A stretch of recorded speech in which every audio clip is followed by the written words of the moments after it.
ஆமென். ஒரு வீசிக்கூட இந்த வசனத்தை வாசியுங்கள். சகரியா 1:17.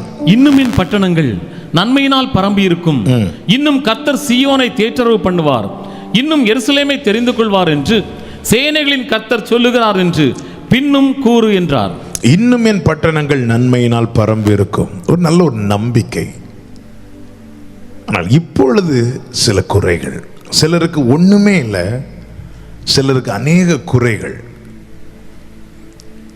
ஒரு ரட்சிக்கப்பட்ட தேவ பிள்ளை, அவரை அப்பா என்று அழைக்கிற ஒரு தேவ பிள்ளையின் வாழ்க்கையில ஏன் குறைகள் வருகிறது? குறைவுக்கான காரணம் என்ன? பல காரணங்கள் இருந்தாலும் கடந்த நாளில் ஆண்டவர் தியானிக்க வைத்த ஒரு சில காரியங்களை மட்டும் நான் சொல்லி நம்ம ஜெபிக்க போறோம். எப்பொழுதும் பயன்படுத்துகிற வார்த்தைகளை சில நேரங்களில் அடிக்கடி பயன்படுத்துவது உண்டு. காரணம், அது நம்முடைய இருதயத்தில் நன்றாய் பதிய வேண்டும் என்பதற்காக. ஒரு தேவ பிள்ளையனுடைய வாழ்க்கையில எந்த ஒரு காரியமானாலும் சரி, அவர் அறியாமலும் அவர் அனுமதிக்காமலும் வராது. நமக்கு தெரியாம நம்முடைய தலையில் உள்ள முடிகள் கீழே விழும். நம்முடைய சொந்த முடிதான், ஆனா நமக்கு தெரியாமலே கீழே விழும். ஆனா அவருக்கு தெரியாம ஒரு முடி கூட கீழே விழாது. ஹல்லேலூயா. எல்லாம் அறிந்திருக்கிறவர், எல்லாவற்றையும் முன்னமே அறிந்திருக்கிறவர். நமக்கு அநேக காரியங்கள் நடந்த பிறகுதான் தெரிய வரும். ஆனால் நடப்பதற்கு முன்னமே அறிந்திருக்கிறவர். ஏன்? நம்முடைய நாவில் சொல் பிறவாததற்கு முன்னமே அறிந்திருக்கிறவர்.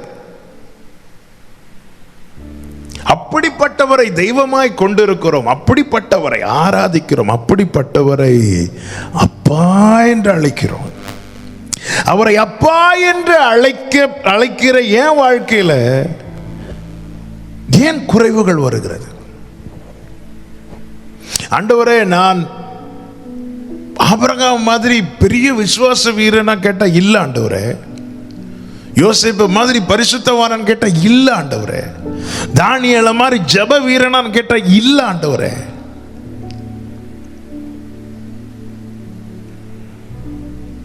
யோபு மாதிரி சோதனையை சகிக்கிறவனான்னு கேட்டா இல்ல.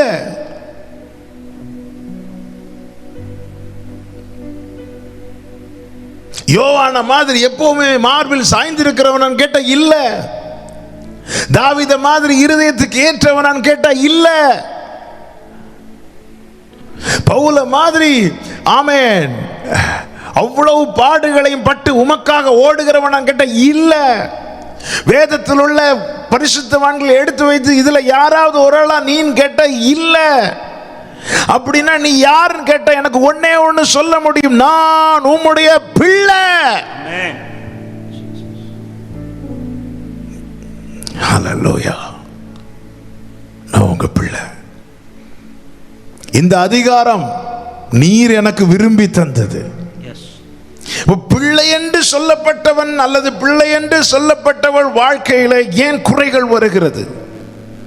சில காரியங்களை ஆண்டவர் உணர்த்தி தியானிக்க வைத்தார். அதை இந்த நாளில் உங்களோடு கூட பகிர்ந்து கொண்டு நான் ஜெபிக்க விரும்புகிறேன். முதலாவது நன்றாய் தெரிந்த வசனங்கள் தான்.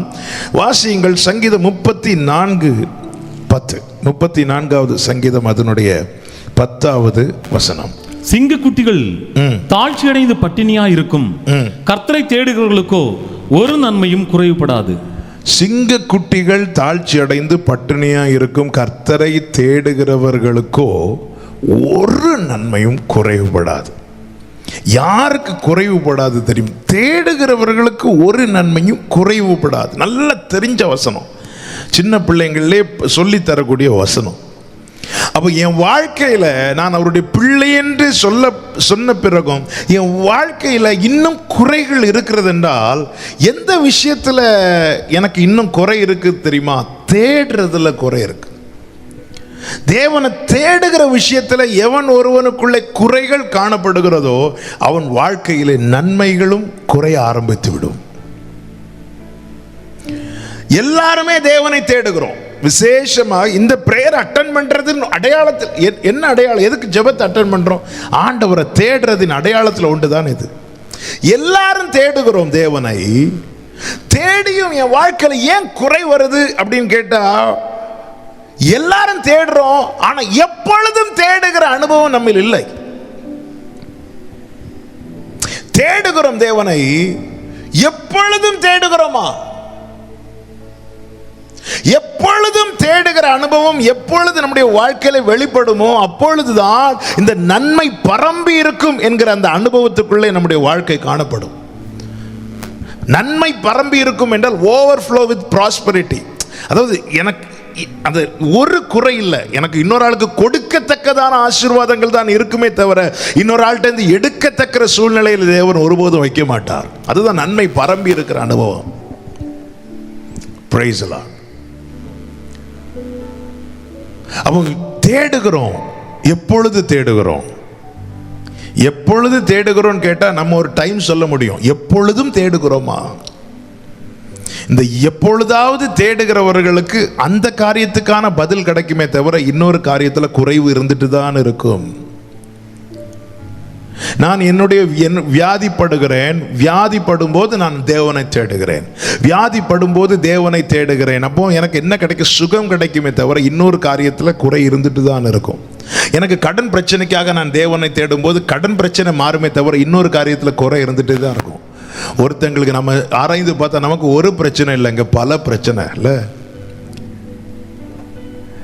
எப்பொழுதும் தேவனை தேடுகிற அனுபவம் எப்பொழுது நம்முடைய வாழ்க்கையில காணப்படுகிறதோ அப்பொழுதுதான் இந்த குறைவில்லாத அனுபவத்துக்குள்ளே தேவன் நம்மை கொண்டு வந்து நிறுத்துவார். நெகேமியா புஸ்தகத்தில் தங்கள் பிள்ளைகளை உணர்ந்து தேவ சமூகத்தில் தங்கள் பாவங்களை அறிக்கையிட்டு சொன்ன வார்த்தைகளில் ஒன்று என்ன தெரியுமா? 9வது அதிகாரம் 27, 28 வசனங்களை வாசியுங்கள். நெகேமியா 9வது அதிகாரம் 27, 28 வசனங்கள். ஆகையால் அவர்களை நெருக்குகிற அவர்கள் சத்துருக்களின் கையில் அவர்களை ஒப்புக் கொடுத்தீர். அவர்கள் நெருக்கம் அனுபவிக்கிற காலத்தில் அவர்கள் உம்மை நோக்கி கூப்பிடுகிற போதோ நீர் பரலோகத்திலிருந்து கேட்டு உம்முடைய மிகுந்த இரக்கத்தினால் அவர்கள் சத்துருக்களின் கைக்கு நீங்களாக்கி விடுகிற இரட்சகர்களை அவர்களுக்கு கொடுத்தீர். அவர்களுக்கு இளைப்பாறுதல் உண்டான போதோ உமக்கு முன்பாக மறுபடியும் பொல்லாப்பு செய்ய தொடங்கினார்கள். ஆகையால் அவர்கள் சத்துருக்கள் அவர்களை ஆளும்படிக்கு அவர்கள் கையிலே ஒப்புவித்தீர். அவர்கள் மனம் திரும்பி உம்மை நோக்கி கூப்பிட்ட போதோ நீர் பரலோகத்திலிருந்து கேட்டு அவர்களை உம்முடைய இரக்கங்களின்படியே அநேகம் தரம் விடுதலையாக்கினீர். அந்த வார்த்தையை பார்த்தீங்களா? அதன் அர்த்தம் என்ன? நல்ல நெருக்கத்தில் இருக்கும்போது கூப்பிடுவாங்க, தேடுவாங்க, ஆண்டவர் விடுதலை தருவார். விடுதலை தந்ததும் விட்டுருவாங்க, திரும்பி அடுத்த நெருக்கத்துக்குள்ள போறாங்க, திருப்பி கூப்பிடுறாங்க. இன்னைக்கு நம்முடைய தேடல் இப்படிதான் இருக்கிறது. ஒரு கஷ்டம் வரும்போது அல்லது ஒரு நெருக்கம் வரும்போது, வேற வழி இல்லைங்கிற நிலைமை வரும்போது தேடுகிற அனுபவம் தான் இருக்கிறது. இதனுடைய ரிசல்ட் எதுவா இருக்கும் தெரியுமா? நம்முடைய வாழ்க்கையில ஒரு பகுதியில் ஒரு காரியம் சந்திக்கப்படும் போது இன்னொரு பகுதியில் அந்த தாழ்ச்சி, அந்த குறைவு இருந்துட்டு தான் இருக்கும். இன்னைக்கு அநேக கிறிஸ்தவர்களுடைய வாழ்க்கை, விசேஷமாய் அவரை ஏற்றுக்கொண்ட அநேக தேவ பிள்ளைகளுடைய வாழ்க்கையில இதுதான் இருக்கிறது. அந்த நிறைவு என்பது என்ன தெரியுமா? ஆமென். தங்குறதுக்கு ஒரு வீடு இருப்பது மாத்திரமல்ல, அதற்குள்ளே சுகமாய் தங்குகிற ஒரு வாழ்க்கையும் இருக்க வேண்டும். இன்னைக்கு அநேகருக்கு வீடு இருக்கு, ஆனா நிம்மதியா உள்ள இருக்க முடியல. பெட் இருக்கு, ஆனா படுத்தா தூங்க முடியல. சாப்பாடு இருக்கு, ஆனா சாப்பிட முடியல. ஒன்னு இருக்கும், இன்னொன்னு இருக்காது. நன்மை பரம்பி இருக்கிற அனுபவம் என்பது எல்லாமே இருக்கும். எல்லாமே இருக்கும். சாப்பாடு இருக்கும், பசியும் இருக்கும். பசிச்சாதான் நாங்க திருப்தியா சாப்பிட முடியும். மெத்தையும் இருக்கும், தூக்கமும் இருக்கும். தூக்கம் வந்தா தான் நாங்க அதுல படுக்க முடியும். எவ்வளோ பெரிய 5 ஸ்டாரோ 7 ஸ்டார் ஹோட்டல்ல இருந்தாலும் சரிதான், தூக்கம் வரலன்னு வைங்களேன், அவுட் இல்ல.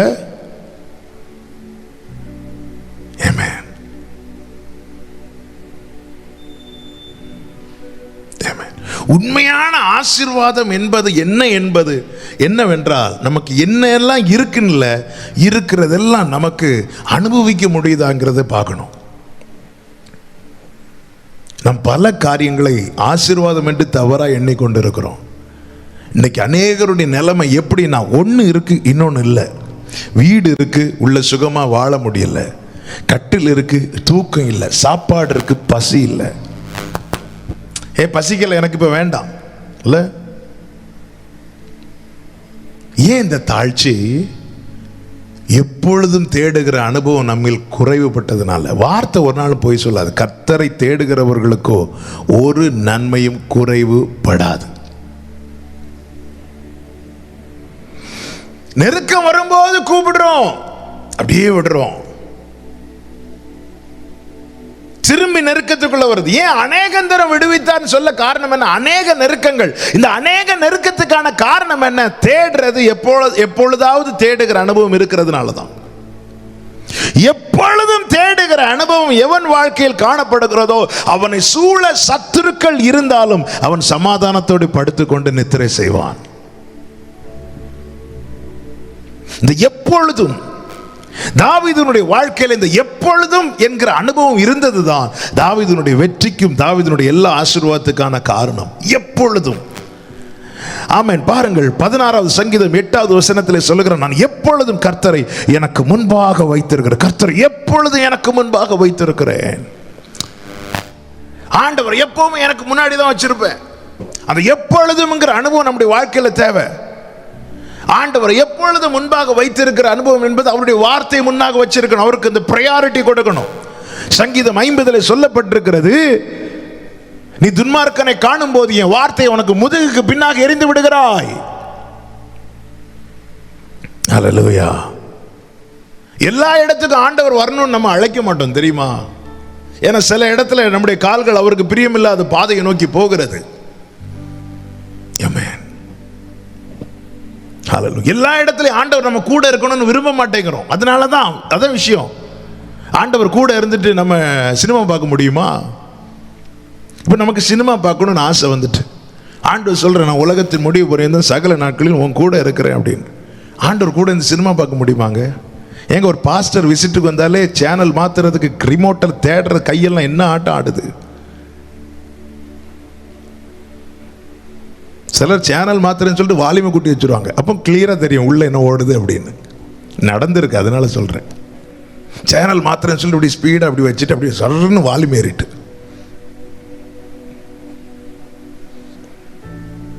ஆண்டவர் எல்லா சிச்சுவேஷன்லயும். அதனாலதான் தேடல் குறைய காரணம் என்ன தெரியுமா? நம்முடைய நாட்டம் வேற நிறைய காரியங்களுக்கு மேல போகிறதுனால. அதுக்கெல்லாம் ஆண்டவர் இருந்தா நடக்காது. ஆண்டவர் இருந்தா நடக்காது. ஏன் ஆலயத்துக்கு வெளியே நின்று தேவன் கதவை தட்டுற நிலைமை காரணம் என்ன? ஆண்டவர் உள்ள விட்டா நிறைய காரியங்கள் நடக்காது. நம்முடைய வாழ்க்கையில தேவனை உள்ள விட்டா நிறைய காரியங்கள் நடக்காது. நம் கண் விரும்புறத பார்க்க முடியாது, நம் வாய் விரும்புறத பேச முடியாது, நம் காதுகள் விரும்புறத கேட்க முடியாது, நம் கால் விரும்பின பாதையில போக முடியாது, நம் கை விரும்புறத செய்ய முடியாது. எனவே தேடல் இருக்காது. எப்பொழுதும் தேடுகிறவன் கர்த்தரை முன்பாக வைத்திருப்பான். எப்பொழுது இந்த அனுபவம் நமக்கு நஷ்டமானதுனாலதான் இன்னும் ஒன்னு இருக்கு, இன்னொன்னு இல்லைங்கிற நிலைமையில இருக்கு. இது முடிஞ்சிட்டு இல்ல, சில பாருங்க இந்த கடன் பாலத்தில் இருப்பாங்க சிலர். அவங்களுக்கு ஏதாவது லோன் சாங்ஷன் ஆகிருக்கும், ஒரு கடன் செட்டில் பண்ணிடுறாங்க. உங்களுக்கு கடன் முடிச்சிட்டா ஒன்று முடிஞ்சிட்டு இன்னொன்று இருக்கு, அது செட்டில் பண்ணியாச்சு, இனி இது இருக்கு, இனி இது இருக்கு, இனி இப்படி இருக்கு. இது கடன் மட்டும் இல்லை, நிறைய காரியங்கள். நம்முடைய வாழ்க்கையை நம்ம நிதானிக்கணும். ஆவிக்குரியவன் தன்னைத்தான் நிதானிக்கிறான். நான் அவருடைய பிள்ளை, பிள்ளையானால் சுதந்திரவாளி. சுதந்திரவாளினா என்னங்க அர்த்தம்? அடிமைக்கும் சுதந்திரவாளிக்கும் உள்ள வித்தியாசம் என்ன தெரியுமா? அடிமை என்பவன் இப்படி நிற்பான், சுதந்திரவாளி என்பவன் இப்படி எடுத்து சாப்பிடுவான். நீங்கள் பிள்ளைகளானால் சுதந்திரராமே. நம்மை பிள்ளை என்றும் அதிகாரத்தை தந்திருக்கிறார். ஏன் என்னால் ஆசீர்வாதத்தை எடுத்து சாப்பிட முடியல, எடுத்து அனுபவிக்க முடியல? என் வாழ்க்கையில் எங்கேயோ தேடல்ல குறைவு வந்திருக்கு. எப்பொழுதும்ங்கிற அனுபவம் நம்முடைய வாழ்க்கையில் எப்பவுமே வேணும். I have set Jehovah always before me. எப்பொழுதும் எனக்கு முன்பாக, எப்பொழுதும். 73ஆம் சங்கீதம் 71 சங்கீதம் 3வது வசனத்தில் தாவீதுடைய ஜெபம் எப்படி தெரியுமா இருக்கு? நான் எப்பொழுதும் வந்தடையத்தக்க கன்மலையாரும், நான் எப்பவும் வருவேன். எனக்கு பணம் நெருக்கடி வரும்போது மட்டும் இல்லை, எனக்கு பலவீனம் வரும்போது மட்டும் இல்லை, எனக்கு ஒரு சூழ்நிலை, எனக்கு ஒரு வழி இல்லைங்கிற நிலைமை வரும்போது மட்டும் இல்லை, நான் எப்பொழுதும் நான் எப்போ வருவேன். நான் எப்போ உங்களை எனக்கு முன்னாடி வச்சிருக்கிறேன். நான் எப்பொழுதும் வருவேன் உம்மிடத்தில். அதே 71:14 நான் எப்பொழுதும், 71:6 நான் எப்பொழுதும் உம்மை துதிப்பேன், எப்பொழுதும் உம்மை துதிப்பேன், நான் எப்பொழுதும் துதிப்பேன். 71:14 நான் எப்பொழுதும் நம்பிக்கை கொண்டிருப்பேன். என்னுடைய நம்பிக்கை என்பது எப்பவும் இருக்கும் ஆண்டவரே. அந்த ஃபர்ஸ்ட் பாயிண்ட் சொன்னேன், எப்பொழுதும் கர்த்தரை முன்பாக வைத்திருக்கிறேன். அது செட் ஆயிட்டுனா இந்த அனுபவங்கள்லாம் வந்துட்டே இருக்கும். காற்றடித்தாலும் நம்பிக்கை உண்டாகும், காட்டில் இருந்தாலும் நம்பிக்கை உண்டாகும், வீட்டில் இருந்தாலும் நம்பிக்கை உண்டாகும். 73:23 ஆசாப் சொல்றேன், நான் எப்பொழுதும் உம்மோடு இருக்கிறேன், எப்பொழுதும். 119:44 அருமையான வார்த்தை சொல்லப்பட்டிருக்கிறது. சங்கீதக்காரன் சொல்கிறார், நான் எப்பொழுதும் உமது வேதத்தை காத்துக்கொள்வேன். நான் எதற்காக இந்த வார்த்தைகள் எடுத்தேன் என்றால், இந்த எப்பொழுதும் தேவனுக்காக நம்ம செய்கிற அல்லது தேவ சமூகத்தில் நம்ம செய்கிற காரியம் என்பது ஏதோ ஒரு சீசனுக்காக மட்டும் இருக்கக்கூடாது. எப்பொழுதும் சீசன். சிலர் இந்த டிசம்பர் ஆச்சுன்னா கொஞ்சம் அப்படி சில காரியங்கள் எல்லாம் செய்வாங்க பாருங்க, அது முடிஞ்சு டிசம்பர் 25ஓட முடிஞ்சு அல்லது நியூ இயரோட முடிஞ்சு. சிலருக்கு இந்த லெங்க் டேஸ்ன்னு சொல்லிட்டு செய்வாங்க இல்லை, அந்த நாட்களில் சினிமா பார்க்க மாட்டாங்க, வேற எதுவும் செய்ய மாட்டாங்க, ஃபுட்டில் டைட் இருப்பாங்க, இவ்வளோதான் சாப்பிடுவாங்க, பயங்கரமாக தாடி வளர்ப்பாங்க, அவ்வளோதான். அந்த குட் ஃப்ரைடே அன்னைக்கு கஞ்சி குடிப்பாங்க, அடுத்து ஒரு நாள் தாண்டணும். ஆமென், ஹல்லேலூயா.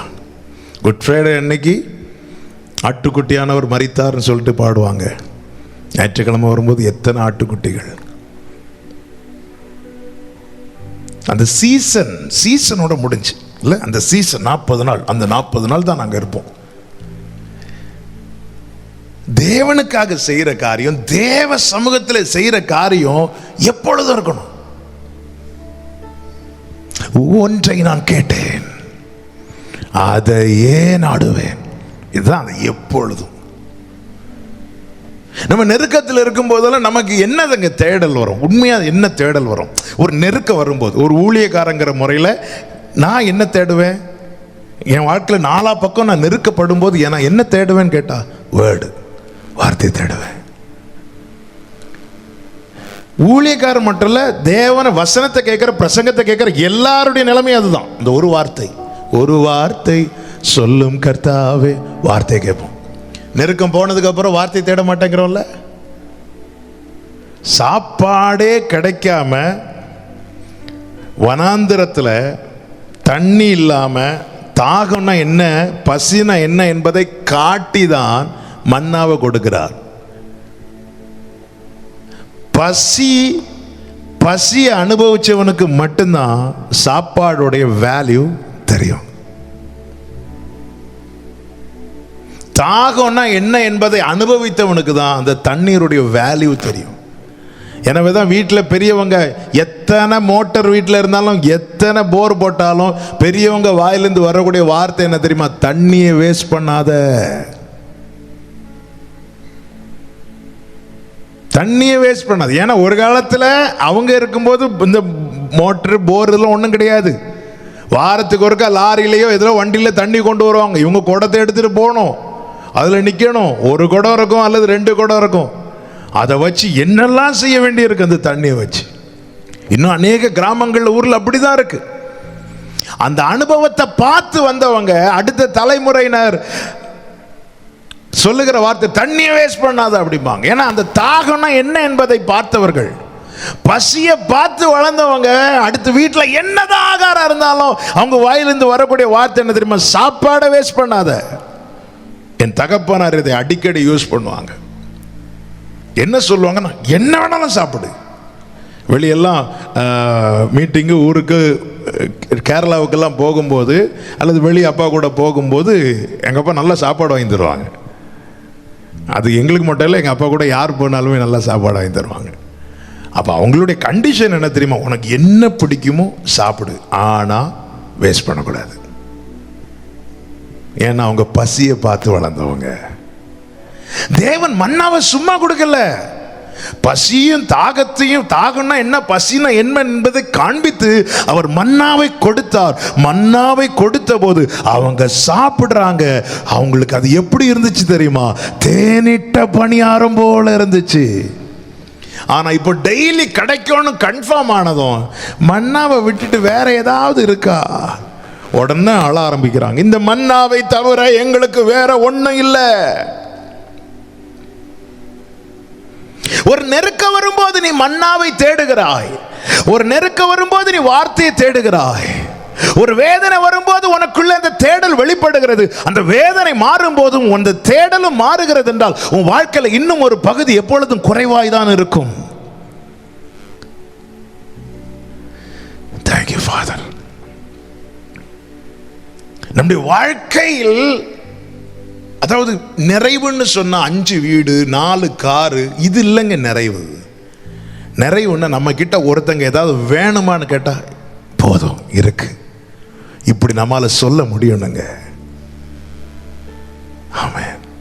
இல்லைன்னா இந்த பணத்து மேல ஆசை இருக்கிறவங்க எவ்வளோ பெரிய முதலாளி ஆகட்டும், வேர்ல்டு நம்பர் 1 முதலாளி ஆகட்டும், உங்களுக்கு கொஞ்சம் காசு இருக்கு தரட்டுமான்னு கேட்டால் வேண்டாம்னா சொல்லுவாங்க.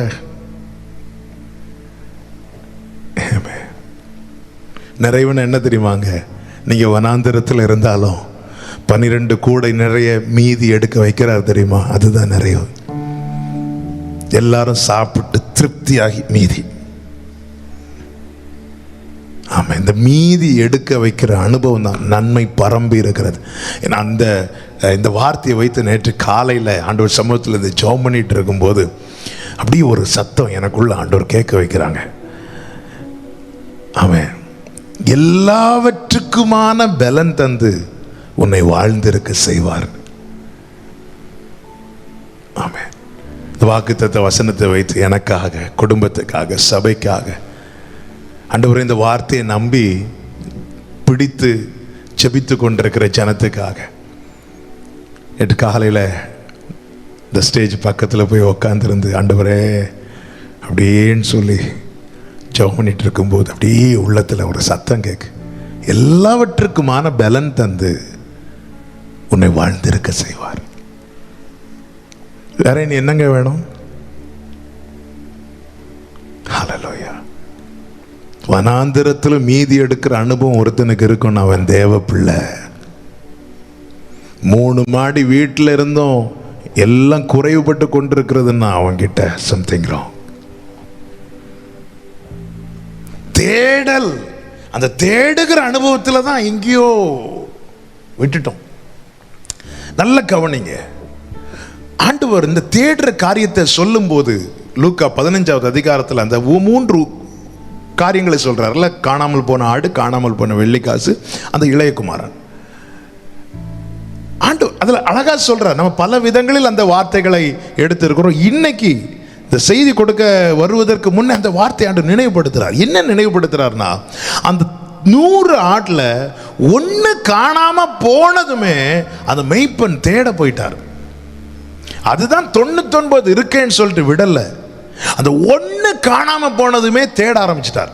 10 வெள்ளிக்காசுல 9 தொலைஞ்சதுனால தேடல, 1 தான் தொலைஞ்சது. அந்த 1 தொலைய ஆரம்பிச்சதுமே அவங்க தேட ஆரம்பிச்சிட்டாங்க. 1 தானே போட்டோம்னா அடுத்து 2 தொலையும், அடுத்து 3 தொலையும், கடைசியில் எல்லாமே தொலையும். நம்முடைய வாழ்க்கையில ஒரு சின்ன குறை வந்தபோது நாம தேட ஆரம்பிச்சிருந்தா அந்த சின்ன குறையும் நிறைவாயிருக்கும். நம்முடைய வாழ்க்கையில் அடுத்த குறைகளுக்கான காரணம் வந்திருக்கவே செய்யாது. நம்ம பிரச்சனை என்ன தெரியுமா? 1 தொலைஞ்சதுனால தேடல, மற்ற 9 தொலைஞ்சதுனால இன்னைக்கு தேட வந்திருக்கிறோம். வேற வழி இல்லாம தேடுறோம். 1 காணாம போனதுனால நம்ம தேடல, மற்ற 99 எல்லாம் போச்சு, எல்லாம் போச்சு. அந்த இளையகுமாரன் கொஞ்சம் குறைவுபட்ட போதே தகப்பனிடத்துல வந்தானா? இல்ல, முதல்ல அவன் சேர்த்த தகப்பனிடத்தில் வாங்கின சொத்து மேல அவனுக்கு நம்பிக்கை இருந்துச்சுல்ல. அப்பா சொத்து இருக்குல்ல, அப்பா கிட்ட இருந்து வாங்கியாச்சுல, இதை வச்சு வாழ்ந்துடலான்னு அது குறைய ஆரம்பிச்சது. தகப்பன் நினைக்கல. ஏன் நினைக்கல? அவன் சரீரத்து மேல நம்பிக்கை வந்துட்டு. அதான் நமக்கு கை கால் இருக்குல்ல, நம்ம உழைக்கலாம். எதுக்கு அப்பாவை சார்ந்து இருக்கணும்? உழைக்கலாம். அப்படிதான் பன்றி மேய்க்கிற இடத்துக்கு போய் வேலைக்கு சேர்ந்தான். ஆனா அங்க தவிடு கூட கிடைக்கல. சீரோ ஆன பிறகு தேடுறான்.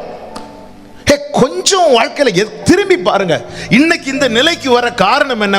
ஒரேடியா கொண்டு வந்து விட்டாரா? இல்ல, கொஞ்சம் கொஞ்சமா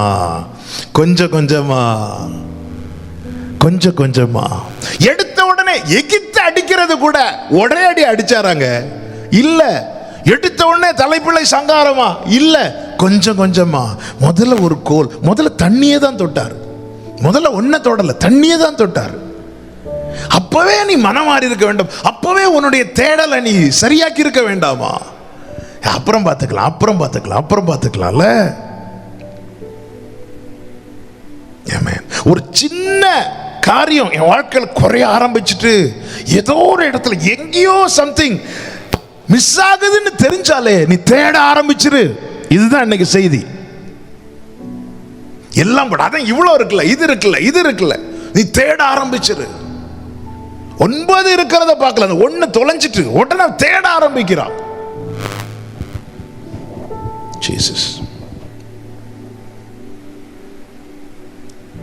இந்த தேடல் ரொம்ப முக்கியம். கர்த்தரை தேடுகிறவர்களுக்கோ ஒரு நன்மையும் குறைவுபடாது. நிறைய காரியங்களை நம்ம கண்ணு முன்னாடி நம்ம விட்டு கொடுத்துட்டே இருக்கிறோம். நம்ம விட்டு போறதை பார்த்துட்டே இருக்கிறோமே தவிர தேடுறதை விட்டுட்டோம்.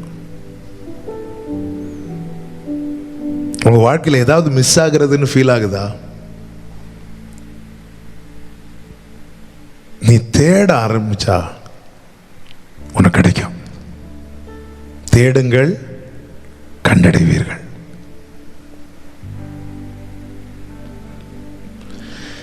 அடுத்த கேள்வி, அப்ப உண்மையா ஆண்டவரை தேடுறவங்களுக்கு ஒரு குறையுமே வராதா? சில நேரத்தில் கர்த்தரை தேடுகிறவங்க வாழ்க்கையிலும் குறைவை காண பண்ணுவார். அந்த குறைவு உன் வாழ்க்கையில் அது இனி இல்லை என்பதற்கான அடையாளம் அல்ல. 1 ராஜாக்கள் 17வது அதிகாரம் அதனுடைய 1வது வசனத்தை வாசியுங்கள். கீலேயாத்தின் குடிகளிலே திஸ்பீனாகிய எலியா ஆகாபை நோக்கி, என் வாக்கின்படியே அன்றி இந்த வருஷங்களிலே பனியும் மழையும் பெய்யாதிருக்கும் என்று இஸ்ரவேலின் தேவனாகிய கர்த்தருக்கு முன்பாக நிற்கிற நான் அவருடைய ஜீவனை கொண்டு சொல்லுகிறேன் என்றான். கீலேயாத்தின் குடிகளிலே திஸ்பீனாகிய எலியா, அந்த எலியா தன்னை எப்படி அறிமுகப்படுத்துறான் பாருங்கள். தேவனுக்கு முன்பாக நிற்கிற நான். அப்போ கர்த்தர் எப்பவுமே தனக்கு முன்பாக வைத்திருக்கிறான். அப்போ எப்பொழுதுமே தேவனை தேடுகிற ஒரு மனுஷன். கர்த்தர் சொல்லுகிறார், இப்பொழுது அவனை நீ போய் கேரித் ஆற்றண்டையில் ஒளித்துக் கொள் என்கிறார். 3வது வசனம். அவன் ஒளித்துக் கொள்ளுகிறான் பாருங்கள். அப்பொழுது ஆண்டவர் அங்க தண்ணீரை குடிக்க வைக்கிறார். 4வது வசனம், அந்த ஆற்றின் தண்ணீரை குடிப்பாய். அப்போ ஓகே, எனக்கு தண்ணீருக்கு பிரச்சனையே இல்லை, நான் தண்ணி குடிக்கலாம். இந்த நேரத்தில் என்ன ஆயிருது அப்படின்னா 7வது வசனத்தை வாசிங்க. தேசத்தில் மழை பெய்யாதபடினா சில நாளுக்கு பின்பு அந்த ஆறு வற்றி போயிட்டு. அவன் எந்த ஆற்றில இருந்து தண்ணி குடிச்சிட்டு இருக்கிறான், அந்த ஆற்றின் தண்ணீர் வற்றி போயிட்டு. எங்க இருந்து நமக்கு மாசம் மாசம் நன்மை கிடைக்குதோ அந்த வாசல் அடைக்கப்படுது. இதுதான் இன்னைக்கு கேள்வி.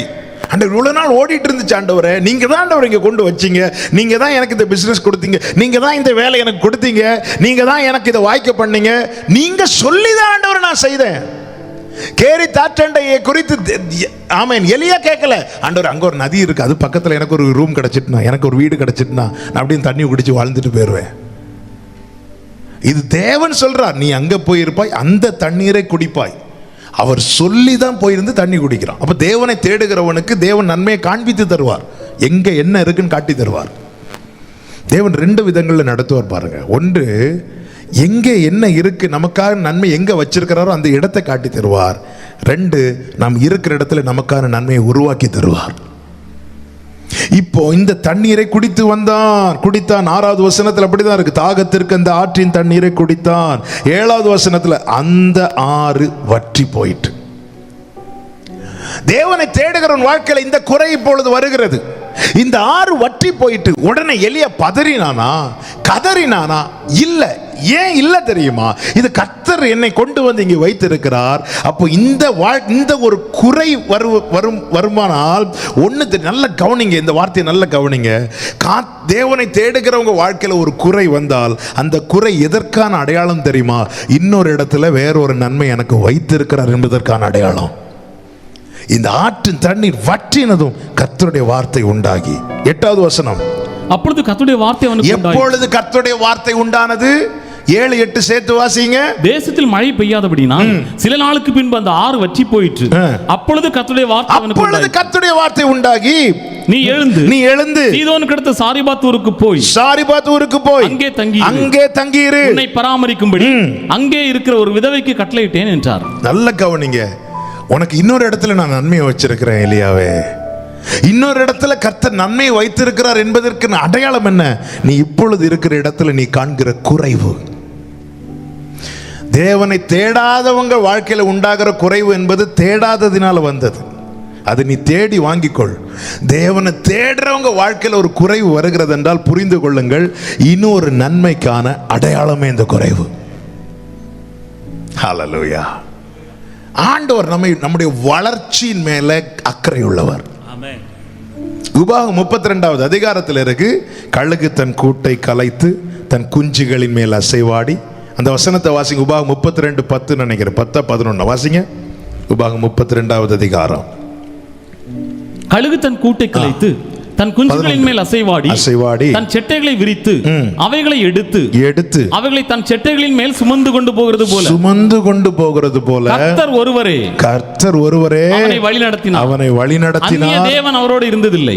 அடுத்த வார்த்தை, பூமியில் உள்ள உயர்ந்த ஸ்தானங்களின் மேல் அவனை ஏறி வர பண்ணினார். நல்ல கவனிங்க. இந்த கழுகு கூட்டை கலைத்துன்னு பார்க்கிறோமே 11வது வசனத்துல. அந்த கூட்டை கட்டுனது யாருங்க? அவர்தான். அந்த கழுகு தான் கட்டும். இல்ல காக்கா வந்து கூடு கட்டுமா? இல்ல, கழுகு தான் கூட்டை கட்டுது. ஆனா இப்போ அந்த கழுகு கூட்டை கலைக்குது. காரணம் என்ன? காரணம் தன் குஞ்சுகள் வளர ஆரம்பிச்சிட்டு இனி அந்த கூடு பத்தாது. எனவே அந்த கழுகுதான் கூட்டை கலைக்குது. கேரி தாற்றண்டையில போய் தங்கி இருன்னு சொன்னதும் கர்த்தர் தான். அங்கே இந்த ஆற்றின் தண்ணீரை வற்ற பண்ணி அங்கிருந்து அவனை நீ சாரிபாத்துக்கு போ என்று சொன்னதும் கர்த்தர் தான். ஹல்லேலூயா. கேரி தாற்றண்டையிலே எலியாவே நீ இருந்தாய், உண்மைதான். அங்கே இருந்து என்ன செய்து கொண்டிருந்தாய்? எனக்கு காலையில் அப்பவும் இறைச்சியும் தண்ணீரும் இருக்கு. ஓகே, அப்ப நீ சாப்பிட்டு கொண்டிருந்தாய். ஓகே, இன்னும் சொல்லணும்னா கேரி தாற்றண்டையிலே எலியாவே நீ இருந்து என்ன செய்து கொண்டிருந்த? உனக்கு என்ன கிடைத்தது? எனக்கு ஆசீர்வாதம் கிடைத்தது. இப்பொழுது உன் வாழ்க்கையில் அடுத்த லெவலுக்கு கர்த்தர் கொண்டு போகிறார். அடுத்த ஸ்டெப்ல உன்னை கொண்டு போவதற்கான அடையாளம் என்ன தெரியுமா? நீ இருக்கிற இடத்துல குறைவை தேவன் அனுமதிக்கிறது. சாரிபாத்துல கொண்டு போய் என்ன செய்ய போகிறார்? நான் உன்னை பராமரிப்பேன் தான் சொல்லி கொண்டு போகிறார். வேற எதையுமே சொல்லல. அங்க உள்ள சிச்சுவேஷனை சொல்லி இருந்தா நான் அதுக்கு இங்கேயே சாகிறேன். ஏன்னா எலியாவை பத்தி ஆண்டவருக்கு தெரியும். நம்மை போல பாடுள்ள மனுஷன் அல்லவா. ஏசபேல் ஒன்னு சொன்னான்னு சொல்லிட்டு என்ன எடுத்துக்கோங்க ஆண்டவரே, போத ஆண்டவரே, இன்னாண்டவரே வாழ்க்கைன்னு சொன்னவர் தான் எலியா. எனவே ஆண்டவர் வேற எதையுமே சொல்லல. அங்குள்ள சிச்சுவேஷன் எதையுமே சொல்லல. மாறாக உன்னை நான் பராமரிப்பேன்னு சொல்லிட்டு எலியாவை அங்க கொண்டு போறார். அங்க போய் பார்த்தா ஒரே ஒரு நேரத்துக்கு சாப்பிடுறதுக்கு மாவும் எண்ணெயும் மட்டும் இருக்கு. அதுவும் அந்த தாயார் சொல்றாங்க, சாரிபாத்துல விதவை சொல்றாங்க, இதை நாங்க சாப்பிட்டு சாக போறோம் அப்படிங்கிறாங்க. அது என்ன கணக்குல சொன்னாங்கன்னு தெரியல. இதை சாப்பிட்டு சாக போறோம், வேற வழி இல்லை, கடைசி சாப்பாடு எங்களுக்கு. ஆனா எலியா பதறவில்லை. ஏன்னா அவன் தேவனை தேடுகிறவன். அங்க நடந்தது என்ன தெரியுமா? எலியா அந்த வீட்டுல கால் வச்சதும் கேரி தாற்றண்டையில எலியா கால் வைத்தான், தங்கினான்.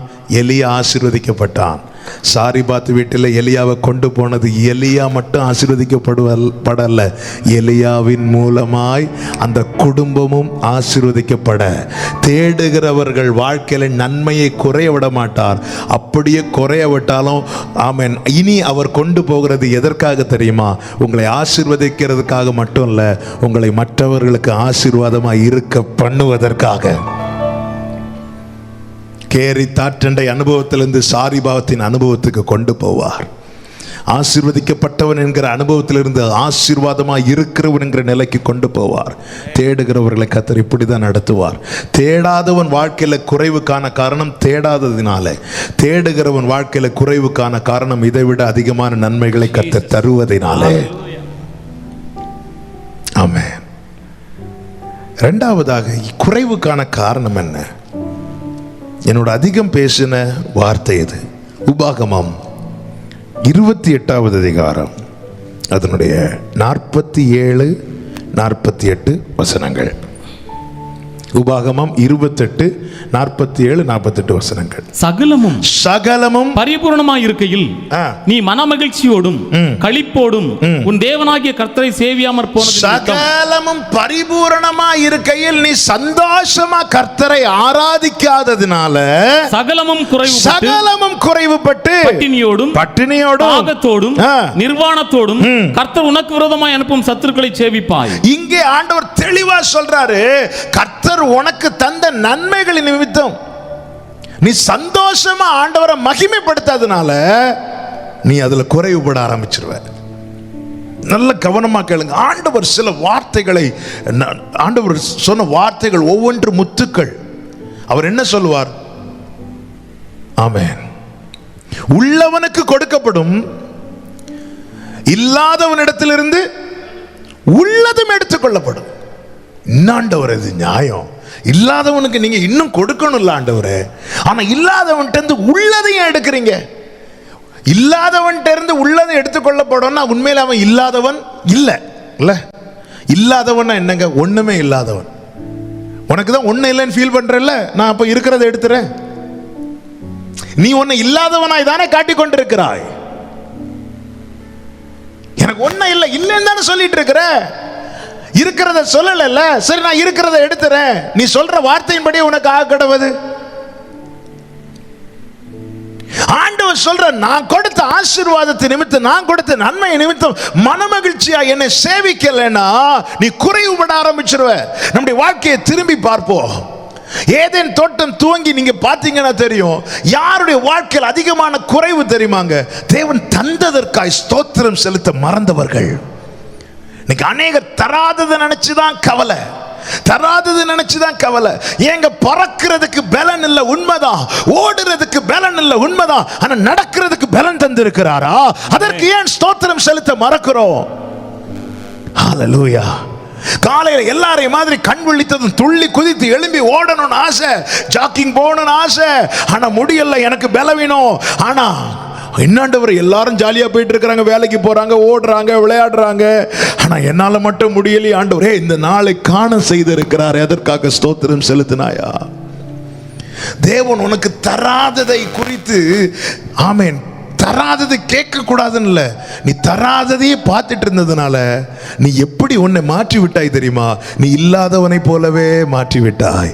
உனக்கு தேவன் தந்ததை நீ மறந்து விட்டாய். அந்த ஒரு தாளந்தை வாங்கினவன் மண்ணிலே புதைத்து வைத்தானே, அந்த நிலையில் நீ தேவன் தந்த ஆசீர்வாதங்களை குறித்து நீ மகிழ்ச்சியோடு துதிக்காததுனால அவன் இல்லாதவனிடத்திலிருந்து உள்ளதும் எடுத்துக்கொள்ளப்படும். நம்முடைய வாழ்க்கையை சிந்தித்து பார்ப்போம். ஏதேன் தோட்டத்தில் பாருங்க, எல்லாத்தையும் கொடுத்துட்டு ஒன்னே ஒன்று கொடுக்கல, இல்ல ஒன்னே ஒன்று கொடுக்கல, இது மட்டும் கொடுக்கல, மீது எல்லா விருட்சத்தின் கனியும் புசிக்கலான்ட்டார். எவ்வளவு சந்தோஷமா வாழ வேண்டிய வாழ்க்கை. அவங்களுக்கு கொடுக்கப்பட்ட நன்மையை குறித்து மகிழ்ச்சியோடு தேவனை ஆராதிக்காமல் கொடுக்காதது மேல ஆசை. இது மட்டும் கிடைக்கல, இது மட்டும் கிடைச்சிட்டு தான், இது மட்டும் கிடைச்சி என்னங்க செய்ய போறோம்? தேவன் அதனுடைய விளைவு என்ன தெரியுமா? அவர்களுக்கு கொடுத்த நன்மையும் அவர்களால் அனுபவிக்க முடியவில்லை. உனக்கு தேவன் தந்த வாழ்க்கை இன்னைக்கு ஏன் நமக்குள்ள அந்த நிறைவு இல்லை தெரியுமா? அடுத்தவங்க கூட கம்பேர் பண்றதுனால. எப்பொழுது நீ உன்னை மற்றவர்களோடு கம்பேர் பண்ண ஆரம்பிக்கிறியோ அப்போ உனக்குள்ள முதலாவது நஷ்டமாகிறது உன்னுடைய மகிழ்ச்சி.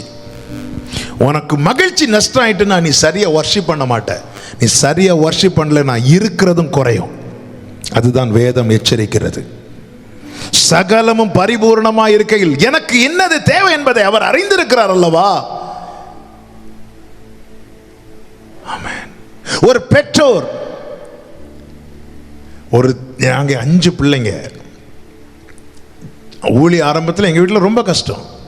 அப்போ என்ன வாங்கினாலும் எங்க 5 பேருக்கும் சரியா பங்கு வச்சு தருவாங்க எங்க வீட்டில். ஏன்னா ஒரு ஆளுக்கு கூடுதல் கொடுத்தா அடுத்த ஆளுக்கு இல்லை.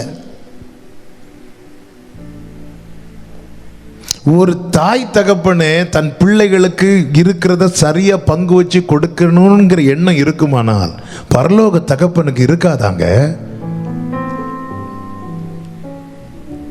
ஒரு பிள்ளைக்கு நிறைய இன்னொரு பிள்ளைக்கு கொஞ்சம் இப்படி தந்து அவர் பட்சபாதம் உள்ள தேவன் அல்ல. சிங்க குட்டிகளுக்கு மாத்திரமல்ல, பால சிங்கத்துக்கு மாத்திரமல்ல, கூப்பிடும் காக்கை குஞ்சிக்கும் ஆகாரத்தை சபதரித்து கொடுக்கிறவர். அவரிடத்தில் பட்சபாதம் இல்லை. ஆண்டவர் உனக்கு என்ன தந்திருக்கிறார், என்ன வாழ்க்கையை தந்திருக்கிறார், என்ன குடும்பத்தில் வைத்திருக்கிறார், சந்தோஷத்தோடு நீ ஆராதித்து பார். இன்னைக்கு குறைவு ஏன் ஆண்டவர் சொல்ற, நீ உனக்கு நான் இது தந்திருக்கிறேன், நீ இன்னும் உன்னை இல்லாதவனாகவே காட்டிட்டு இருக்கிறல்ல, இருக்கிறதை நான் புடுங்கிறேன். அதுதான் ஆண்டவர் சொல்றார். நீ ஏன் மகிழ்ச்சியோட என்ன ஆராதிக்க முடியல?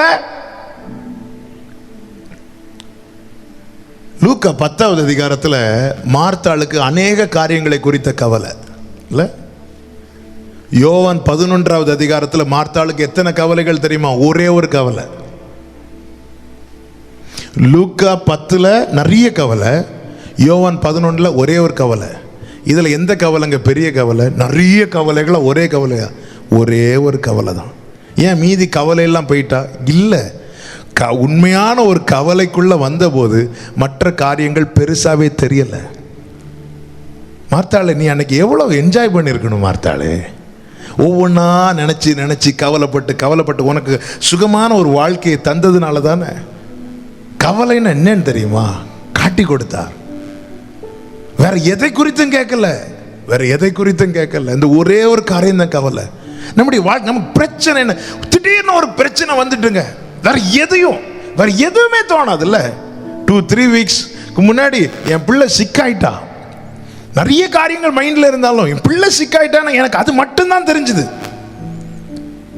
ஏன்னா அது பயங்கர, அது ஒரு பிள்ளைங்கனாலே பெற்றோருக்கு ஒரு பாதிப்பை கொண்டு வந்துருமே. வேற கவலை இல்லையான்னு கேட்ட கவலைகள் இருந்துச்சு, ஆனா அந்த கவலைகள் பெருசாவே தெரியல.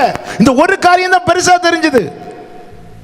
அப்போ தேவன் நம்மை நல்ல நிலையில வைத்திருக்கும் போது ஒவ்வொன்றா நினைச்சு அது இல்லையே, இது இல்லையே, அவங்களுக்கு இருக்கு, என் கூட இருந்தவங்க எல்லாம், என் கூட விளையாடினவங்க, என் கூட படிச்சவங்க எல்லாம் அப்படி ஆயிட்டாங்க, நான் மட்டும் இப்படி இருக்கிறேன்னு.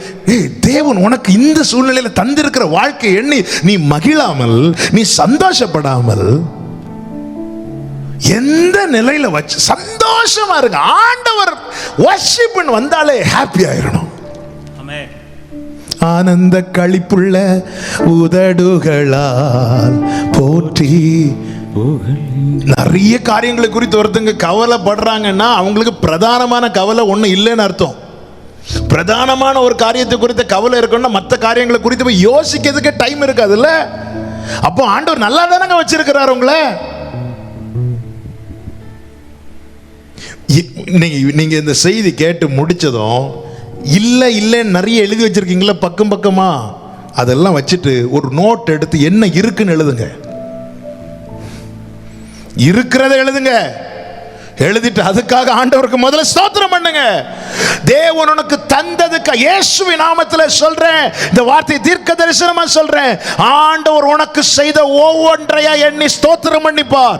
நீ அந்த ஸ்தோத்திரங்களை, அந்த நன்றி பலிகளை முடிப்பதற்கு முன்னமே அடுத்த நன்மை உன்னை வந்து தட்டிட்டு நிற்கும். ஹல்லேலூயா. ஆண்டவரே, அவங்க எல்லாம் கார்ல போறாங்க, உனக்கு பைக் கொடுத்திருக்கிறார்ல, ஸ்தோத்திரம் பண்ணு. பைக் இல்லாம எத்தனை பேர் இருக்கிறாங்க? ஆண்டவர், அவங்க எல்லாம் பைக்ல போறாங்க, உனக்கு சைக்கிள் கொடுத்திருக்கிறார்ல, ஸ்தோத்திரம் பண்ணு. சைக்கிள் இல்லாம எத்தனை பேர் இருக்கிறாங்க? ஆண்டவர், அவங்க எல்லாம் சைக்கிள்ல போறாங்க, உனக்கு நடக்க பலன் தந்திருக்கிறாரே, ஸ்தோத்திரம் பண்ணு. கால் இல்லாம எத்தனை பேர் இருக்கிறாங்க? ஆண்டவர், அவங்க எல்லாம் நடந்து போறாங்க, எனக்கு கால் இல்லையே, உனக்கு ஜீவனை தந்திருக்கிறார்ல, ஸ்தோத்திரம் பண்ணு. உன்னை விட எத்தனை பலவான்கள் இந்த கொரோனா வாரிக்கொண்டு போனது, உன்னை கர்த்தர் இன்னைக்கு கண்மணி போல காக்குறாரே, ஸ்தோத்திரம் பண்ணு. ஆண்டவரே, அவங்க பிரியாணி சாப்பிடுறாங்க, உனக்கு கஞ்சி தாரார்ல, ஸ்தோத்திரம் பண்ணு. அது இல்லாம எத்தனை பேர் இருக்கிறாங்க? ஆண்டவரே, அவங்க எல்லாம் கஞ்சி குடிக்கிறாங்க, பரவாயில்ல, உனக்கு ஒரு வேளையாவது சாப்பாடு தாரதே, ஸ்தோத்திரம் பண்ணு. சாப்பாடு இல்லாம எத்தனை பேர் இருக்கிறாங்க?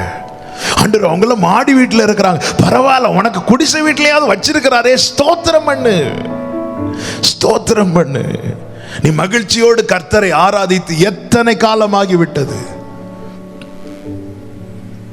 நம்ம எல்லாம் கண்ணீரோடு ஜெபம் பண்ணுவோம், ஹாப்பியா வர்ஷிப் பண்ண மாட்டோம். அவரை சொல்லும் போது சங்கீதம் 63 தாவீதுலாம் நமக்கு பெரிய சவாலுங்க. சங்கீதம் 63 பாடினது வனாந்திரத்தில் வச்சு, ராஜாவாய் சிங்காசனத்தில் இருக்க வேண்டியவன் சவுல் நிமித்தம் ஓடி வனாந்திரத்துக்குள்ள போயிருந்து சொல்றான். ஆனந்த களிப்புள்ள உதடுகளா போற்றி புகழுவேன். அழுதுட்டவன் ஆராதிக்க மாட்டான். ஆராதனையில் அழுக வரும், அது ஆனந்த களிப்பு, ஆனந்த கண்ணீர். தேவ அன்பை நினைச்சு சந்தோஷமா ஆராதிக்கணும். இன்னைக்கு நம்முடைய வாழ்க்கையில் இந்த இல்லைங்கிறத முன்னாடி வச்சனால தான் இன்னைக்கு அநேக பர்சனல் வர்ஷிப் இருக்காங்க. நமக்கு பர்சனல் வர்ஷிப் டைம் இருக்கா நம்ம லைஃப்ல? பாட்டெல்லாம் பாடி பர்சனலாக இருந்து ஆராதிக்கிறோமா? அப்படி இல்லைனாலே நாமே நமக்கு கண்ணியை வருவிக்கிறோம் என்று அர்த்தம். ஆண்டவர் பார்க்கிறார், இவன் நல்லா ஆராதிக்கிறானா, சந்தோஷமா, இன்னைக்கு நான் அவனுக்கு இந்த 24 மணி நேரத்தை கிருபையா கொடுக்கிறேனே, சந்தோஷம் வர்ஷிப் பண்றானே. இல்லையா? ஆண்டவர் என்ன சொல்ற? இல்லைன்னா குறைவுபடும்.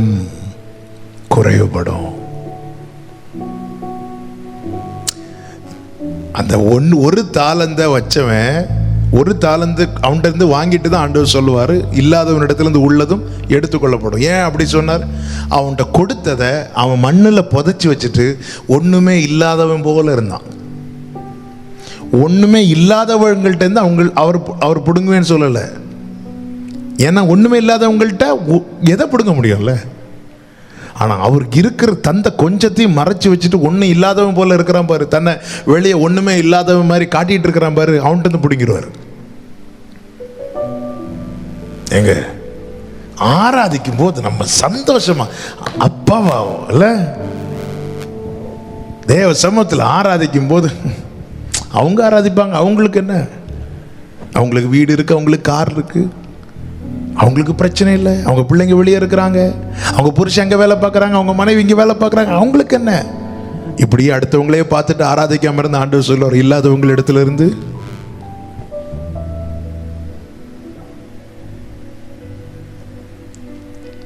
ஆவியான ஒரு சபைகளுக்கு சொல்லுகிறதை காதலும் கேட்க கிடவன். நல்லா வச்சிருக்கிறார் ஆண்டவர். ஆண்டவர் என்ன நல்லா வச்சிருக்கிறார் சொல்றவங்க எல்லாம் கையை உயர்த்தி ஆமென் சொல்லுங்க. ஹல்லேலூயா. குறைவில்லையே குறைவில்லையே என் கர்த்தர் என் மேய்ப்பர், குறைவில்லையே குறைவில்லையே என் கர்த்தர் என் மேய்ப்பர், மிகுந்த ஆனந்த சந்தோஷம் என் கர்த்தர் என்னோடு இருப்பதால், மிகுந்த ஆனந்த சந்தோஷம் என் கர்த்தர் என்னோடு இருப்பதால், குறைவில்லையே குறைவில்லையே என் கர்த்தர் என் மேய்ப்பர், குறைவில்லையே குறைவில்லையே என் கர்த்தர். ஆமென். மிகுந்த ஆனந்த சந்தோஷம் என் கர்த்தர் என்னோடு இருப்பதால், மிகுந்த ஆனந்த சந்தோஷம் கர்த்தர் என்னோடு இருப்பதால். ஆமென் ஆமென் ஹல்லேலூயா. அதான் மீகாவை கொண்டு கேட்கிற, ஏன் அழுற? ராஜாவானவர் உன்னிடத்தில் இல்லையோ? சந்தோஷமா அவர் இருக்கிறாருங்க.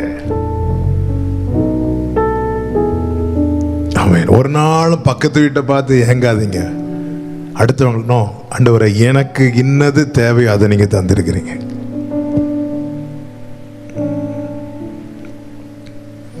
Thank you Holi spirit. நம்முடைய வாழ்க்கையில் குறைவுக்கான காரணம் என்ன தெரியுமா? சந்தோஷமா ஆராதிக்கல, சரியா தேடல. சரியா தேடல, சந்தோஷமா ஆராதிக்கல. சீஷர்கள் உயிர்த்தெழுந்த கிறிஸ்து எடுத்துக்கொள்ளப்பட்ட பின்பு எப்படி வர்ஷிப் பண்ணாங்க தெரியுமா?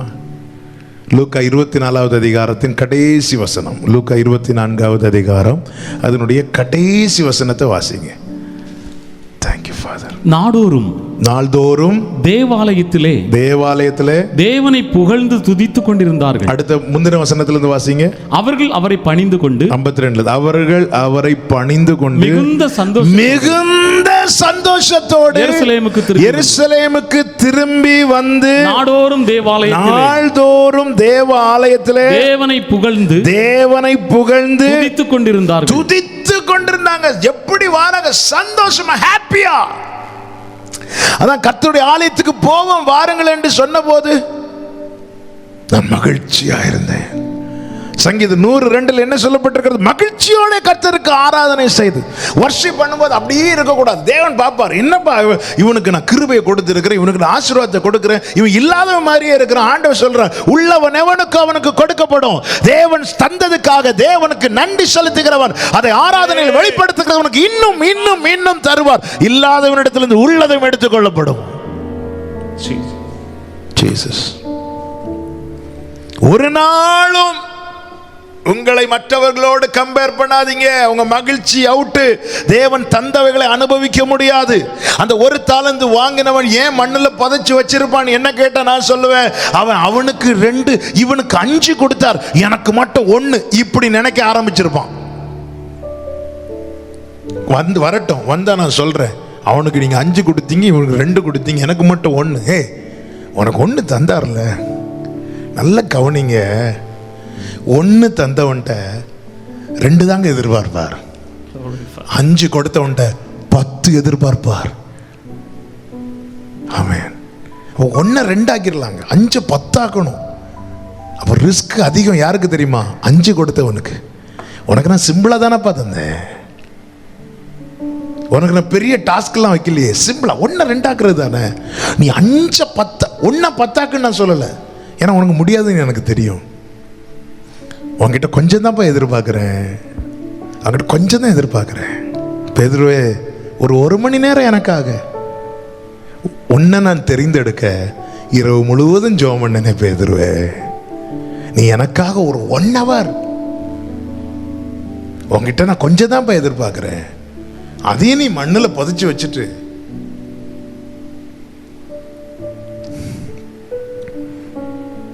சந்தோஷமா ஏன் ஆராதிக்க முடியல?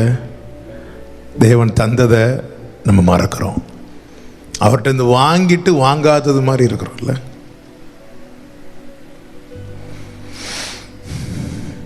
Thank you Holi spirit. இதனால வாழ்க்கையில் குறைவு. நல்ல ஹாப்பியா வர்ஷிப் பண்ணணுங்க. நம்ம ஆராதிக்கும் போது நம்மளை பார்க்குறவங்க, இந்த தெசலோனிக்கே சபை பாருங்க, மிகுந்த உபத்திரவத்தில் அப்படிதான் இருக்கு. 1 தெசலோனிக்கேயர் 1வது அதிகாரம் அதனுடைய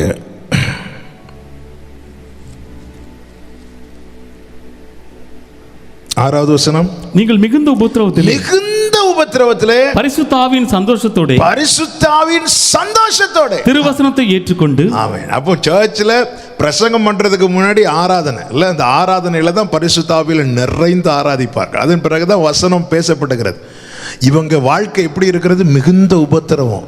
ஆனா சர்ச்சில் வந்து வர்ஷிப் பண்ணா எப்படி வர்ஷிப் பண்றாங்க? அந்த வசனத்தை ஒரு விஷயம் கூட வாசிங்க. நீங்கள் மிகுந்த உபத்திரவத்திலே பரிசுத்த ஆவியின் சந்தோஷத்தோட. 6 நாள் அவங்க சந்தித்தது வேதனை, பாடு, கஷ்டம். ஆனா 7வது நாள் கர்த்தருடைய சமூகத்துல வந்து ஆராதிக்கும் போது, ஐயோ ஆண்டவரே பாத்தீங்களா ஆண்டவரே. ஜெப நேரத்துல என் காரியத்தை நான் சொல்லுவேன், ஆராதனை நேரத்துல அவர் துதியை நான் சொல்லுவேன். ஆராதனை நேரத்தில் நான் அவர் துதியை சொல்லுவேன். இந்த ஜனத்தை நான் எனக்கென்று ஏற்படுத்தினேன், இவர்கள் என் துதியை சொல்லி வருவார்கள். அவர் துதியை நான் எப்படி சொல்லுவேன் தெரியுமா? பரிசுத்த ஆவியின் சந்தோஷத்தோட.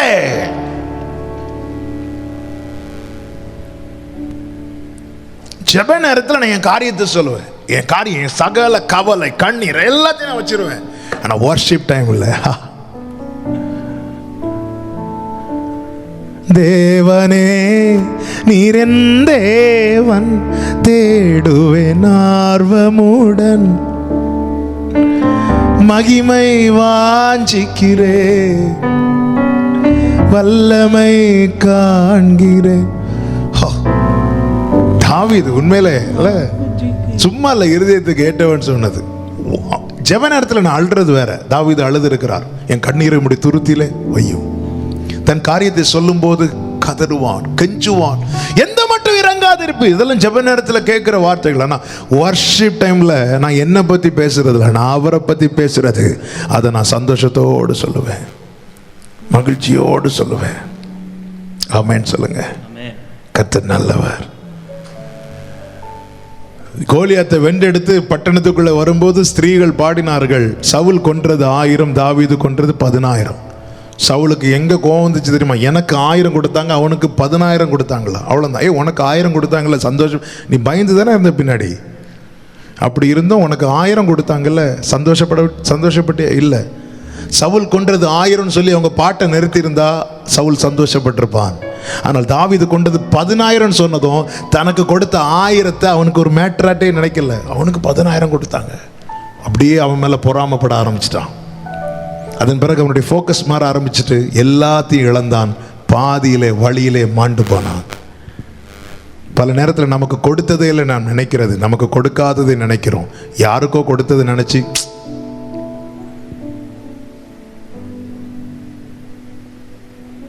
இல்லாதவனிடத்தில் இந்த உள்ளதை எடுத்துக்கொள்ளப்படும். மூன்றாவது குறைவுபடுவதற்கான காரணம் என்ன தெரியுமா? லூக்கா 15வது அதிகாரம் 13-14 வசனங்கள்.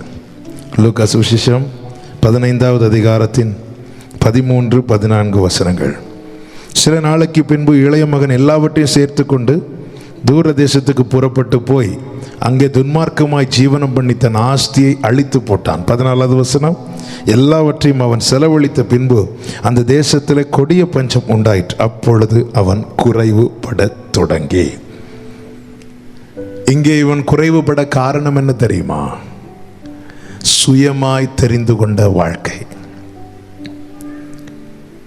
தேவன் நியமித்த வாழ்க்கை இருக்கிறது, நாமவே தெரிந்து கொள்ளுகிற வாழ்க்கை இருக்கிறது. இந்த நாம தெரிந்து கொள்ளுகிற வாழ்க்கை ஆரம்பத்தில் ரொம்ப நல்லா இருக்கலாம், ஆனால் அது நிரந்தரம் கிடையாது. ஒரு காற்றடித்தால் நிற்காது. ஆண்டவர் சொல்லுகிறார், என் வார்த்தையின்படி கேட்டு செய்கிறவன் கற்பாறையின் மேல் வீடை கட்டினவன். என் வார்த்தையை கேட்காம தன் இஷ்டப்படி செய்கிறவன் மணல் மேல் வீடு கட்டுறவன். மணல் மேலே ஈஸியாக வீடை கட்டிடலாம், ஃபவுண்டேஷன் ஆழமாக போட முடியாது. கற்பாறை மேலே வீடை கற்பாறையில் ஆழமாக அதை தோண்டு மணலை ஈஸியாக தோண்டிடலாம்ல. கற்பாறையை உடைச்சி எடுக்கிறதுக்குள்ள மணல் மேலே வீடு கட்டுறவன் கட்டி முடிச்சிருப்பான். டக்குன்னு கட்டி முடிச்சிருவான், டப்புன்னு வளர்ந்துருவான். இவன் இப்போதான் கற்பாறையில் வீடு கட்டுறவன் அப்போதான் ஆழமாக தோண்டிகிட்டே இருப்பான். ஆமாம், அவன் மேலே எழும்புறதுல ஃபோக்கஸ் பண்ணிட்டு இருந்தான். கற்பாறையில் கட்டுறவன் ஆழத்தில் ஃபோக்கஸ் பண்ணிட்டு இருந்தான். நல்லா தான் போயிட்டு இருந்துச்சு. திடீர்னு ஒரு காற்று அடித்தது, இவன் நின்னா அவன் நிற்கலை. சுயமாய் நான் தெரிந்தெடுக்கிற வாழ்க்கை, ஒரு பஞ்சம் வந்து அவுட்டு, ஒரு கொரோனா வந்து அவுட்டு, ஒரு நெருக்கம் வந்து அவுட்டு. ஆனால் தேவன் அனுமதித்த வாழ்க்கையானால் பஞ்ச காலமானாலும் ஈசாக்கு 100 மடங்கு பலனை காண்டான். இதுதான் தேவன். ஆண்டவர் சொல்லுகிறார் ஈசாக்கிட்ட, நீ இங்கேயே இருண்டார், நான் உன்னை பிளஸ் பண்ணுவேன்ட்டார். எல்லாரும் பஞ்சம் வந்தது, எகிப்துக்கு போக ஆரம்பிச்சுட்டாங்க. ஆண்டவர் சொன்னார், நீ இங்கேயே இரு, நீ இங்கே இரு, நான் உன்னை ஆசீர்வாதம். ஈசாக்கு இருந்தான், அங்கே போனதான் ஆசீர்வாதம். நோ, ஆண்டவர் என்ன சொல்றார்? இங்கே இருந்தா இருந்துடணும். காலத்தை பார்க்கக்கூடாது, கர்த்தரை பார்க்கணும். காலத்தை பார்த்து வாழாதே, கர்த்தரை பார்த்து வாழ்.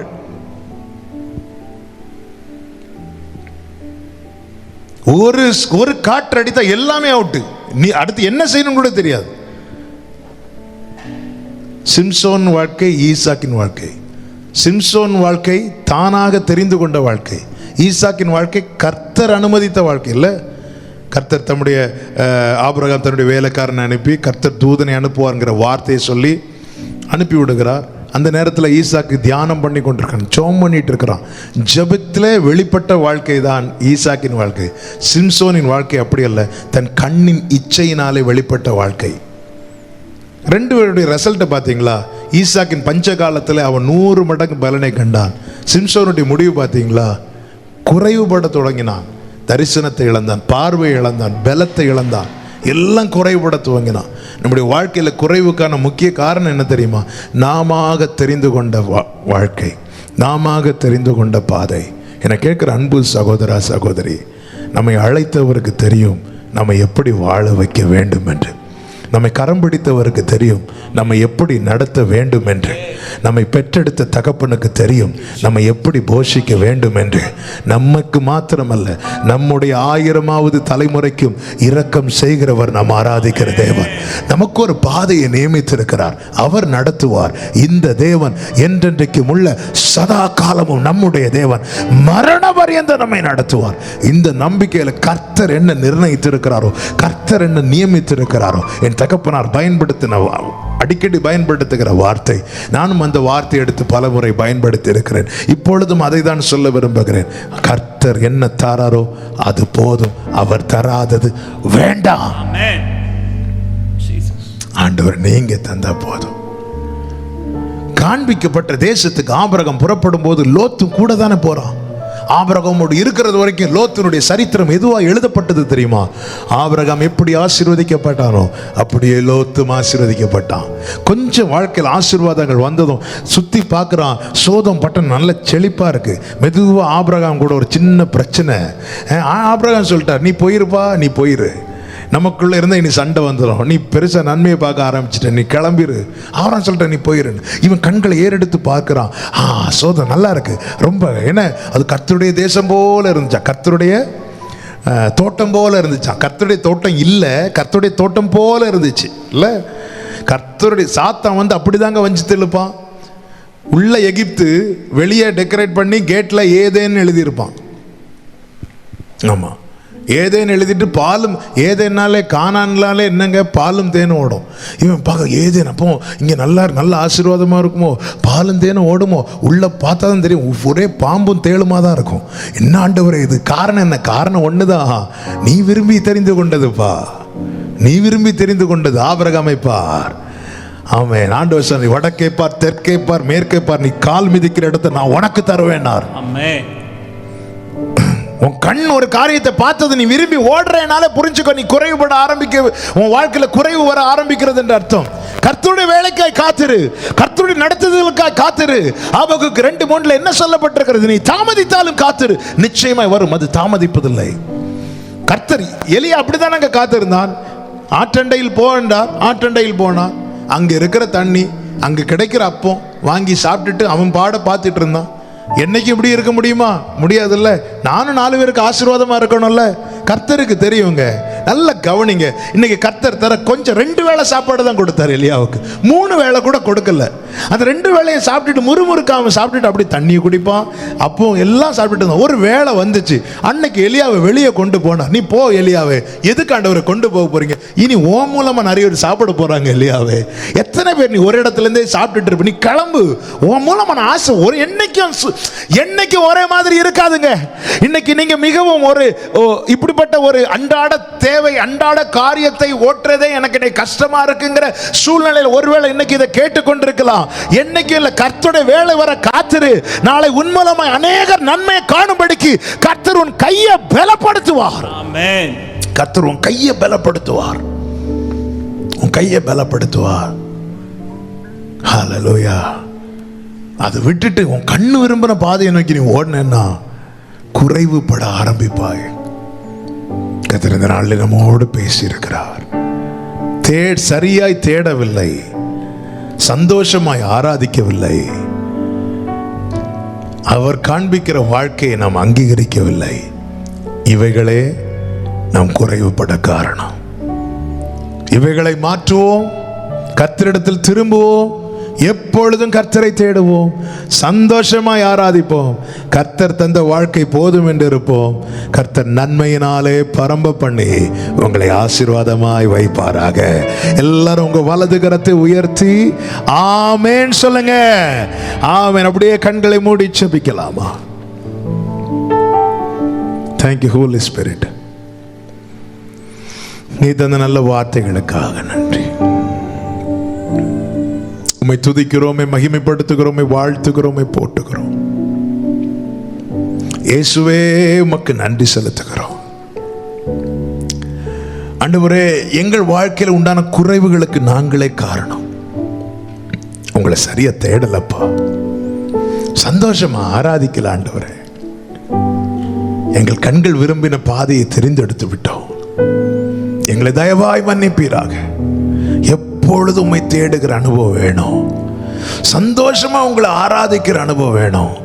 நீர் நியமித்த வாழ்க்கை, நீர் காண்பிக்கிற பாதை போதும் என்கிற அந்த மனது எங்களுக்கு வேணும் ஆண்டவரே. கர்த்தர் அப்படியே நடத்தும். ஒவ்வொருவரையும் ஆசீர்வதியும். கிருபை சூழ்ந்து கொள்ளட்டும். தேவ சமாதான கிருபை உடைய பிள்ளைகளை ஆட்கொள்ளுவதாக.